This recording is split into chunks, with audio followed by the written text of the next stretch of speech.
নমস্কার, আমি তুহিনা। আজকের সন্ধ্যেটা শুরু হচ্ছে দার্জিলিং ম্যাল রোড থেকে। তো দার্জিলিং আসা মানেই কিন্তু এক হচ্ছে আর্লি মর্নিং এসে দার্জিলিং ম্যাল রোডে তুমি নিজের মতন করে টাইমটা স্পেন্ড করো, আর একটা হচ্ছে ইভিনিং ভিউজটা কিন্তু এনজয় করতে হবে। তো এখন ঘড়ির কাঁটায় সন্ধ্যে 7:30 পৌনে 8টা মতন বাজছে। আমরা রেডি হয়ে বেরিয়ে পড়লাম রোম থেকে।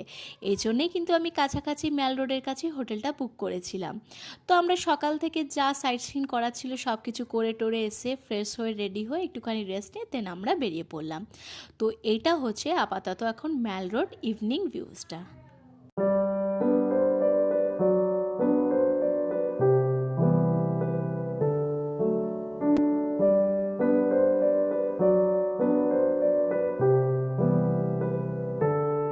চলো এবার আমি তোমাদের নিয়ে যাব মহাকাল মার্কেট। আচ্ছা, যেই রাস্তাটা দিয়ে যাচ্ছি সেটা হচ্ছে দার্জিলিং ম্যাল রোডের কাছে মহাকাল মন্দিরের জাস্ট রাইট হ্যান্ড সাইডে পড়ে এই রাস্তাটা।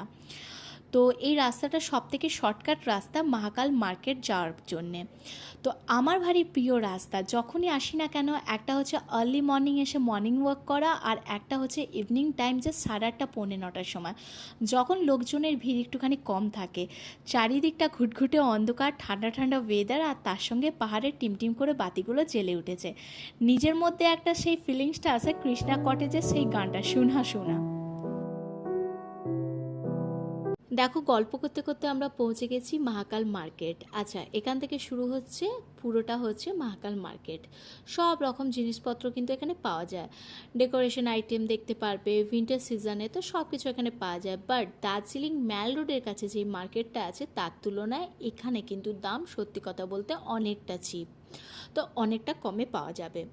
তো এবারে গিয়ে তো সেভাবে আমি অত শপিং করিনি, তো রামকৃষ্ণ করছিল, তো ওই বলল যে এখানে দামটা অনেকটাই রিজনেবল আছে। যে কটা স্ট্রিট ফুড ছিল দার্জিলিং ম্যাল রোডের কাছে সব কটা কিন্তু এখানে আপাতত বসেছে। তো এবার আমি ঠিকই করে রেখেছিলাম দার্জিলিং যাব, ওখানকার ড্রাই চিলি চিকেন ট্রাই করব। সত্যি কথা বলতে মুখে রেখে দেওয়ার মতন, এতটাই ভালো হয়েছিল। চলো আসি, দেখা হবে নতুন একটা ব্লগ নিয়ে দার্জিলিং ডেয়ারিসে।